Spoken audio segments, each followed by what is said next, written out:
Good. Welcome. Here Welcome, we are. everybody. What's going on? Just happy to be here. Looking forward to this. How are you? Good. Good. Late night. Andor is proving to be very late nights for, I think, most people. Yeah, very late night. Especially if you're trying to watch playoff hockey before it. I'm not gonna lie, I was guilty. I think my head bobbed in episode 2, and I woke up and I thought I missed nothing. And then when episode 3 started, it did like the quick little recap, and I was like, okay, I definitely didn't see that. Definitely didn't see that. So I had to do a little bit of go back and rewatch this morning. Yeah, fair enough. Which it's just the night got away from me. It's nothing to do with the quality of the content I was watching. I was just toast. Well, I mean, you were watching the hocky game. You're at the neighbors. I mean, yeah, there was a lot of beers drank. Your night was much later than my night. Yeah, so unfortunately, that kind of maybe killed some of the buildup in the episode, the arc for me. But let's jump into it. Okay. This we didn't really get a lot of Cassian himself in these arcs, and we're still moving. So we're 1 year into the future from last week's arc. Great call on the jump. Yep. It was awesome. And we're still focusing on the plot setup for Ghorman. It feels like Ghorman's kind of going to be probably the overarching connective thread here. Mm-hmm. I don't know if it's going to be continuing the last arc. I got a feeling Ghorman's going to settle up next week. But Ghorman, as famously in Rebels, Mon Mothma talks about the Ghorman massacre, and that's when she does the official defecting from the Senate publicly. I'm the rebel leader, right? Yeah. So that we're coming up to that, matching that timeline in Rebels. Probably next week is my guess. Yeah, makes sense. But lots of political. There was already a massacre there, though. So one thing I want to touch on is right? in the I can't remember what they're called now. There's like these old Star Wars. Was it for a game? I don't know why I'm blanking on what it was for. Anyway, these old little novels that told little stories and like fleshed out lots of universe. And that was, I think, the first mention of Ghorman ever. And there was a Ghorman attack, and pretty much what it was the people of Ghorman were protesting. Grand Moff Tarkin basically landed his Star Destroyer on top of them, crushing and killing them. And you mentioned that before. Yeah, I thought that was going to be the massacre in this said show. And just like switching it to being Krennic or something like that, doing something similar. Yeah. But no, they fully said like there's a memorial in the plaza where Tarkin said landing the cruiser on top of people and killing a bunch of people. So we're getting another, massacre of the Ghormans on top of it. And now you're seeing all the plot threads for that coming into thing. They have like a little, I don't even really want to call it necessarily the rebel cell, but they have like the business community essentially is fed up with what the Empire is doing. There's talk about like freight costs and stuff like that. Like the Imperials are just gouging them to making it like their business is no longer affordable. Again, some political real life ramifications going on with how these businesses in Ghorman aren't allowed to function anymore. There's planetary tariffs going on. Exactly. They're building literally some sort of Imperial base right in the memorial, which is pissing people off because they're convinced, and they know, and we know now that it is an armory. It is not office buildings. Yeah. So they're convinced this is a group of people who aren't fighters, but they're a group of people whose lives have been, disrupted so much. They want to take action. They mentioned there was a crashed rebel pilot. That's how they got the radio. That's how they got in contact with Luthen. So Luthen's been kind of coddling this cell. But Ghorman seems to be a big mystery to everyone, including Luthen. He gets the info from Lonnie, who's the ISB guy undercover. And he says Dedra's the one running Ghorman. And he's like, why Ghorman? Why Ghorman? He's like, the disinformation, like this is too slick. He's suggesting that there's outside presence involved, which is true. But he wants to know, he's like, disinformation is never the end game. Like, what's the end game? You got to find out the end game, right? So they're on top of something happening. And then not only that, but Dedra is also a step ahead of everyone because she's the one who's facilitating, essentially setting her boyfriend up as like a puppet.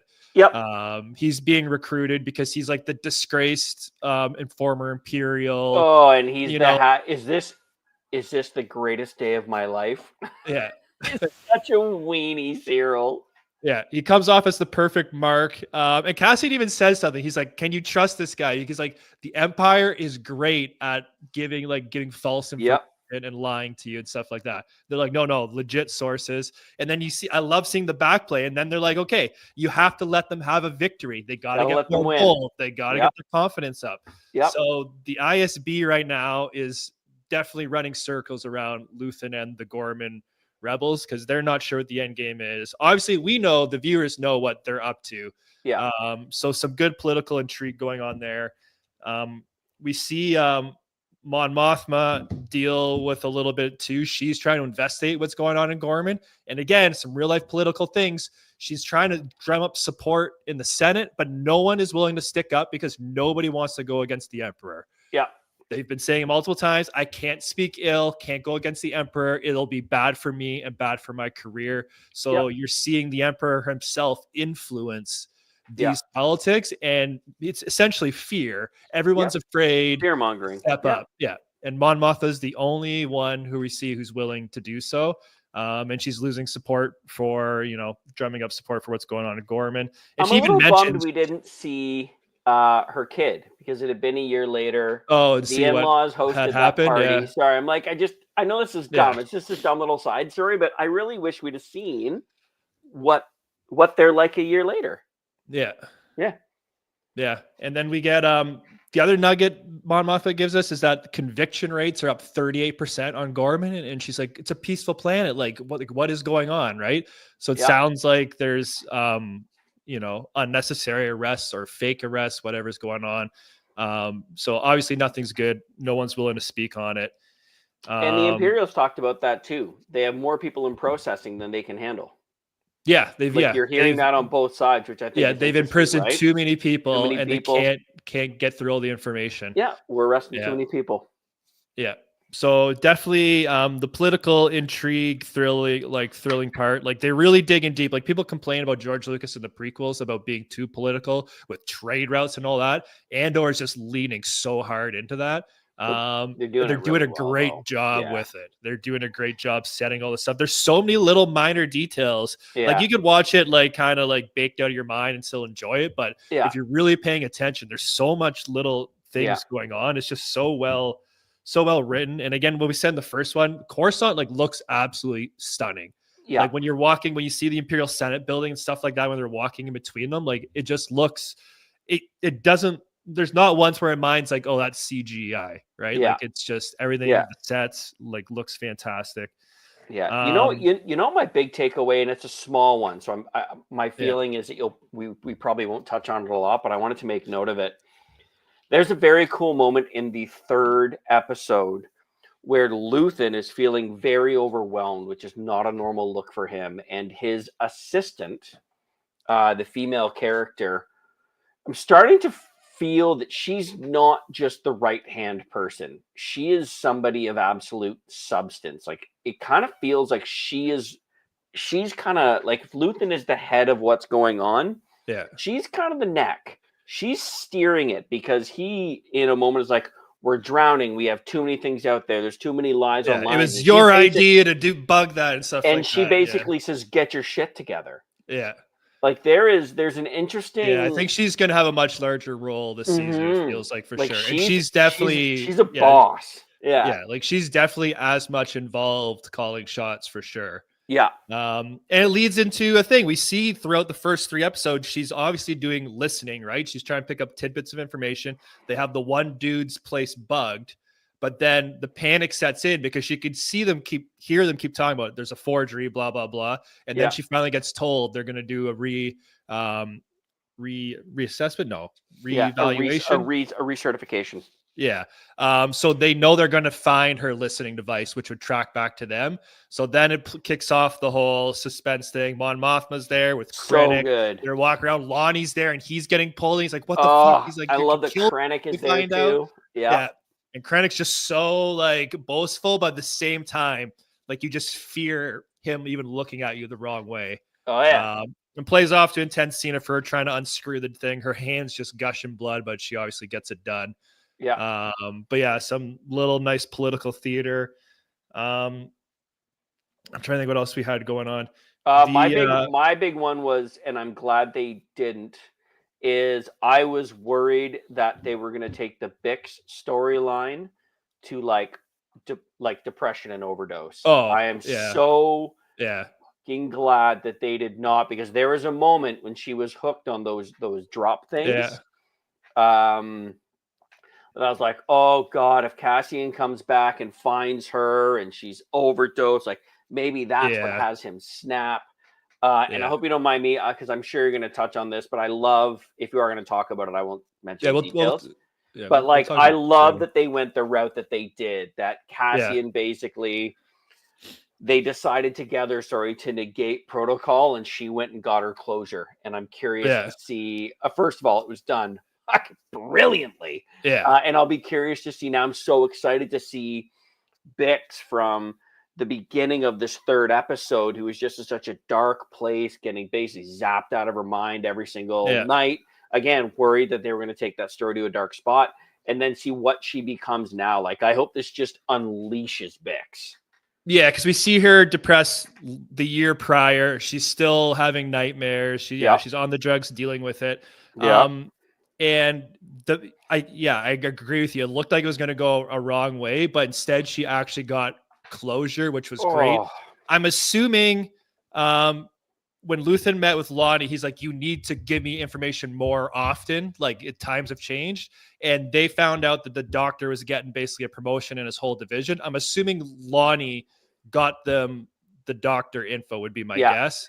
And then I mean, the spillover to this, because they were saying he's not now just going to be a person. He's going to be a whole department and a team. So they basically cut off the head of this team. It's over. So the implications into the Imperial are huge. And they didn't do it for that reason. Like, let's be very clear. Bix and Cassian did this out of revenge. And you can tell when he blows half the building up in the end. But the very cool implications afterwards, it was kind of like a win for everybody. I love it. Like, do I know you or something like that? And she's just like, this is puts only him in the chair, like tortures him. And then it's such a little moment, but like when she's walking out and that security guard's like, hey, wait, and she just like no hesitation. It's like, fuck yeah. And then walks out and then just annihilates the building. I was like, does the Heath Ledger? Boop. So that'll be that'll wrap up their arc on Coruscant, you would imagine. Now they're out now. They're not staying there. And now she's going to be, Luthen even talked about, I need you healthy. Like, he needs her as a soldier. And the one thing I started thinking about this episode was you saw their like relationship, the love story between them really start, which you don't see a lot in Star Wars, which was nice. But it got me thinking, like, when you think about Rogue One, right? When him and Jin are embraced on the beach, I remember there's a lot of questions being like, why didn't they kiss and stuff like that? And it was just like, and some people were like, you know what, it's kind of nice. It was just an embrace of just like being with someone at the end of time, or when you're about to die, essentially. But now that you see him with Bix, it makes sense why it's the love of his life actions played out. Like, like Jin in the moment was, he cared about her, but like really it was always about Bix, and it's not going to end well for her. No, I don't think so, unfortunately. Bix's story is going to be coming to a tragic end, which is going to push Cassian even further to probably the person we see that in Rogue One, right? Who's just willing to kill anyone. But like, well done building up their relationship. And I could see why they keep saying like, you need to go watch Rogue One after, when you're done with this season. It definitely is probably going to change the way you view Cassian for sure. The other scenes we got here were, obviously we got the heist, which we'll talk about in a minute, but let's talk about Saw for a second. Saw Gerrera is like a complete menace, man. Like, Forrest Whitaker it's the most like unhinged like Star Wars character / performances I've seen whenever he gets a chance. Nuts. It's just, you don't know what he's going to do. Every scene, it's just like, I have no idea what Saw's going to do here. Like, he's just bonkers. And it makes sense because he's even crazier in Rogue One. And then, I like that he talked about the Onderon jungles and stuff like that, which is a flashback to Clone Wars when you first meet him. But essentially, what did you get from these scenes? They're just stealing fuel? They basically have created some reverse engineering system where they can go from spot to spot and basically just refuel on the fly. So they don't have to go to ports anymore. They don't have to. So they can stay hidden and keep their fleet running. Completely hidden. They're not paying for it based on this contraption that's been put together. Yeah. So now Wilmon, whatever his name is going to be probably running in Saw's crew. I don't think Saw's going to let him go. He's now the device operator. Correct. For the fuel. Yeah. But like, I don't. The one thing I don't know if it's just Saw being nuts, but like when he's like breathing in like the rhydonium mist and dust, it's like freedom. He's like freedom. Let it fuel you. We're the fuel and stuff like that. But he's talking about how like it's his sister. But then I'm like, he does have a sister. She died on Onderon. Yeah. Like, did she die in Rhydonium? Maybe. Like, I'm like, I don't know if there's what the full connection was, or if he was just fully crazy. But Saw was just the whole time. He's no mask. Wilhelm's mask. Like, just Saw's just a maniac. And then we get the heist. It kind of goes exactly how you'd expect, like a little slick pick-off. They're unloading the cargo, and you knew there was going to be something that messed up. Yeah. And the one towns guy shows up. He's like, what are you guys doing? There's a scuffle. The blaster goes off, and Cinta pays the price. Yeah. So another season 1 character has died. It's 2 arcs in a row. I wasn't in love with the way she died, to be honest. It's kind of a cliche way people go. Yeah. And it was not that it was similar to the way Brasso died last episode, but like it was like the shot, and then you see kind of what happens, and then it's like the look back to see the results, and then someone's laying dead, and happens to be her. Yeah. But again, we speculate all these people are probably going to die prior to the end of the season, so she obviously paid the price for that one. If, you know, she's been kind of a badass, so it would have been nicer to see her like maybe save like the people who don't know how to fight, like from the Empire, and maybe take one for the team. But nonetheless, she goes down. But the little rebel cell got their weapons. But it's an interesting thing, because I think Cassian even said in his visit, it's like, what are you going to do? Like, you're going to commit the crime, but you can't run away where you live, and then you're going to tell everyone you did it. It's like, what is your plan? And that's when you see just how ruthless Luthen is. It's like, it's not about that. It's about the optics of the uproar. And he's like, no. Yeah. So it'll be and obviously we see Cyril watching the whole time. They let them essentially take it before they called in the rest of the Imperial forces. So that's kind of how we end. Well, with the Cassian and Bix scene. I'm just trying to think of the other things. We see Bail Organa in this. He's been recast. Yeah. I thought, I'm not in love with, so in one hand, since Bail came back for Rogue One, Bail was in Revenge of the Sith, Bail was in Obi-Wan Kenobi. I felt like Bail was that one guy, not Bail, but Jimmy Smits was the one actor you should have on the old Star Wars speed dial who shows up no matter what. Yeah. So it sucks that they recast him, because he's been in so many things. To me, it's a little jarring. And Tony Gilroy did talk about, they said they could not get the schedules to line up. Like, he just was not available. That's too bad.